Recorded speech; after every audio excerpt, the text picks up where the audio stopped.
दालें तो बेसिकली बहुत ज्यादा बॉडी के लिए बहुत इंपॉर्टेंट है क्योंकि इट्स अ पावर पैक। काले चने जो हैं वो बॉईल करके खाएं या वो खाएं, it's very good for protein. और मूंग दाल है, it's very good for the digestion, also brain के लिए बहुत अच्छी है। दालों को सोक करके बनाना चाहिए। अगर आप किसी दाल को किसी ग्रेन के साथ ले लेंगे तो वो आपका एक प्रॉपर मील बन जाता है, जैसे कि आप गोश्त खा रहे। दालों की बात करें तो दालें महज खुराक नहीं बल्कि इंसानी सेहत का एक कीमती खजाना है। नबाताती प्रोटीन, फाइबर, विटामिन्स और मिनरल से माला माल ये ग़िज़ाएं न सिर्फ तवानाई बढ़ाने में मदद देती हैं बल्कि मुदाफ़ती निज़ाम मजबूत करने, हड्डियों की सेहत कायम रखने और मुख्तलिफ बीमारियों से बचाव में भी अहम किरदार अदा करती हैं।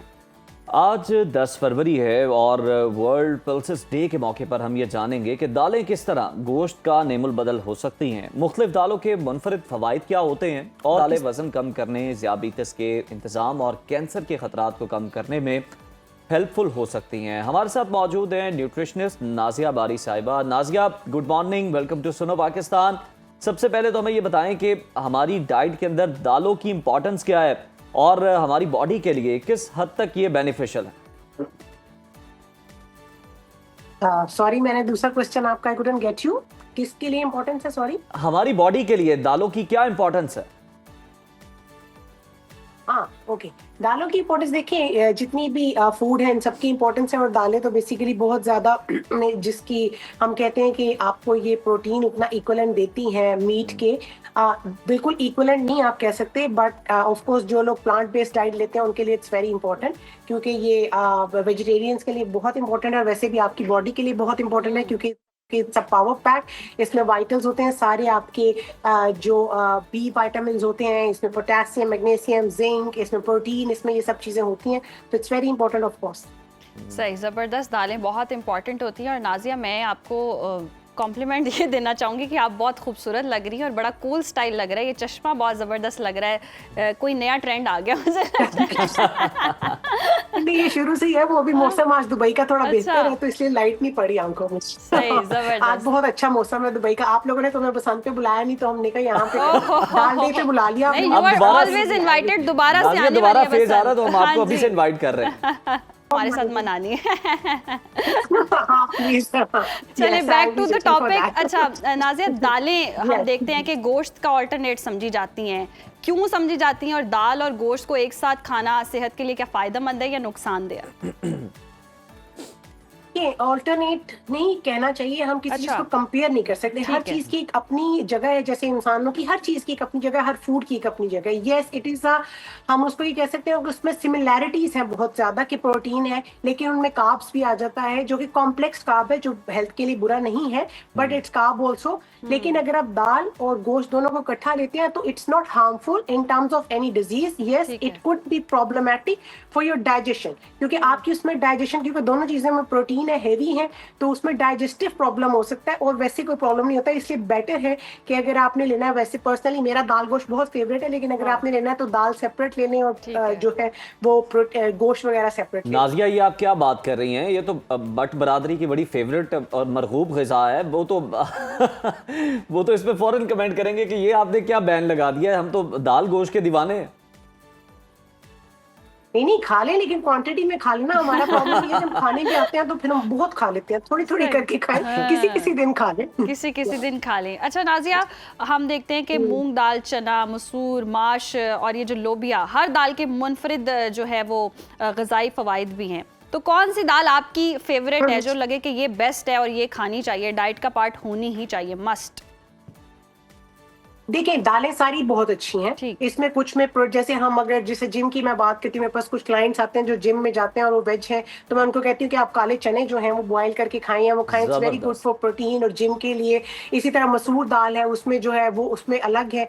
आपकी जो मूंग दाल है, it's very good for the digestion, also brain के लिए बहुत अच्छी है। ठीक है, जो ये पिजन दाल जिसको बोलते हैं, उर्द दाल, ये भी बहुत अच्छी है। ये सारी दालें अच्छी हैं, लेकिन उसके साथ आपको ये देखना चाहिए कि जहाँ पे आप बीन्स की बात करते हैं तो कुछ पेशेंट्स प्रोडक्ट्स ऐसे हैं जैसे कि G6PD डेफिशिएंट के पेशेंट्स हैं जो कि बहुत ही कमी से यहाँ पे हमारे इस चीज की अवेयरनेस है, उनके लिए जो फैवा बीन्स जो है, ब्रॉड बीन्स जो होते हैं या लोबिया है, it's life threatening sometime also, क्योंकि आपकी बॉडी में एक ऐसा एंजाइम होता है जो कि मिसिंग होता है, तो उसमें नहीं खाना चाहिए। जब आप अपनी बॉडी, इसीलिए आई ऑलवेज से कि अपनी बॉडी को अंडरस्टैंड करें, अपनी बॉडी को लिसन योर बॉडी कि आपकी बॉडी में क्या प्रॉब्लम्स है और उसके मुताबिक आप कोई भी चीज लें। अगर आपको डाइजेस्टिव प्रॉब्लम है, आपको क्या खाना है, तो दालों में बेसिकली कोई प्रॉब्लम नहीं है, उनके कुक्ड वर्जन में प्रॉब्लम है कि आप बहुत स्पाइसेस और ऑयल्स डाल के बना लेते हैं जिसकी वजह से आपको गैस और ब्लॉटिंग की भी इश्यूज आ जाते हैं। तो इसलिए सारी दालें आपके लिए इंपॉर्टेंट है, आपने हर चीज लेनी है quantity, as I always say कि आपने एक मॉडरेट क्वांटिटी में लेना है।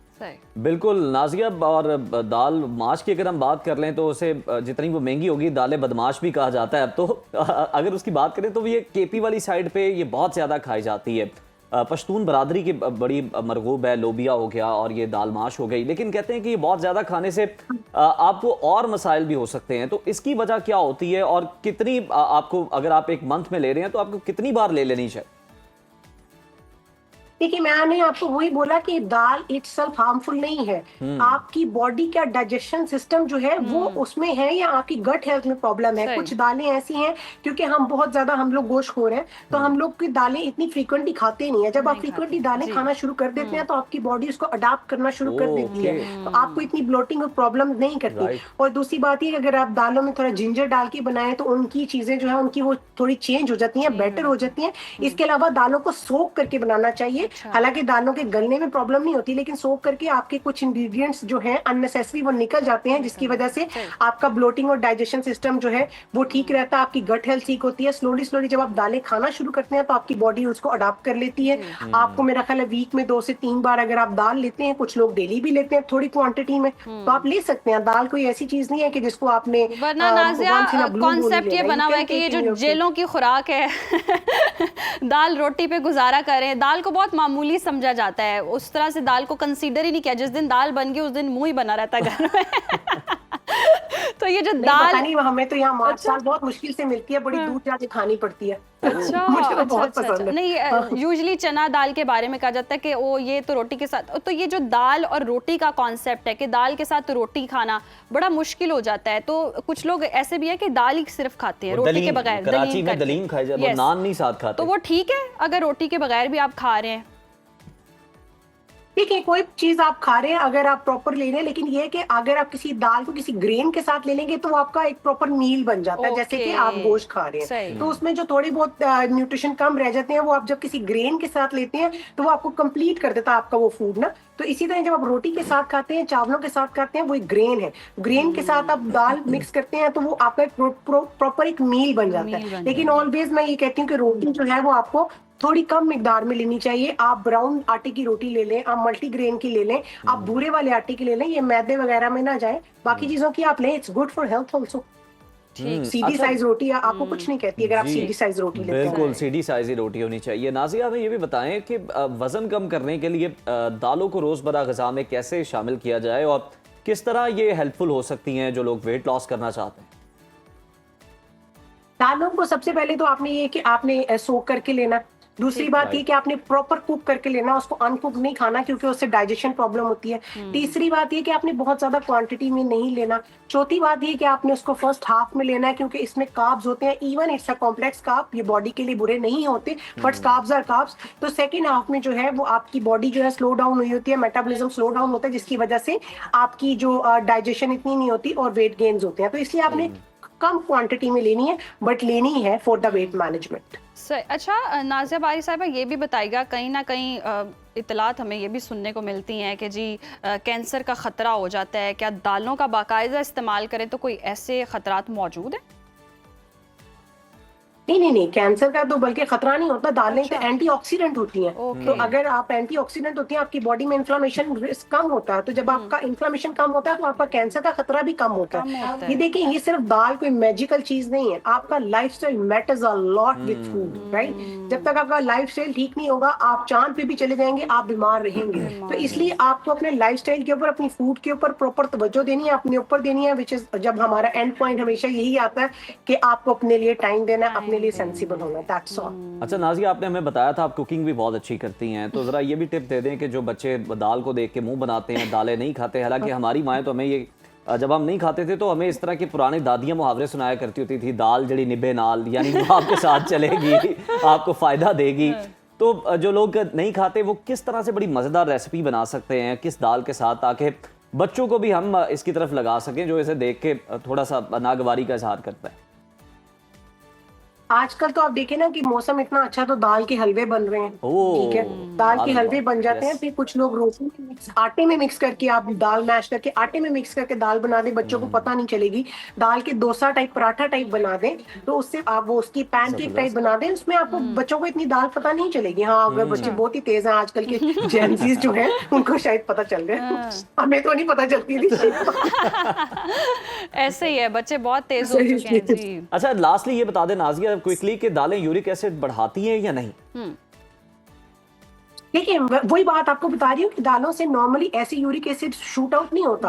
आपको हर चीज मॉडरेट में लेनी चाहिए और किस तरह बनानी है। अगर आप कोई भी चीज ज्यादा खाएंगे तो उसका हर चीज जो स्पार्क करती है, राइट, लेकिन ऐसे नहीं है। हालांकि दालों में मीट से कम है यूरिक एसिड, ठीक है, तो इसलिए आपको दालों से आप इतना ना डरें, लेकिन बस उसको मॉडरेशन में। बिल्कुल नाज़िया, हासिल गुफ्तगू यही है कि जनाब आप सब कुछ खाएं लेकिन क्वांटिटी का ख्याल करें, अपनी जनाब पोर्शन कंट्रोल की तरफ आप जाएं और लिमिटेड आप खुराक रखें अपनी, बस जितनी आपके जिस्म को जरूरत है। ये नहीं कि आपको क्रेविंग हो रही है तो आप सब कुछ खाए जाए। बहुत शुक्रिया नाज़िया आपके वक्त का।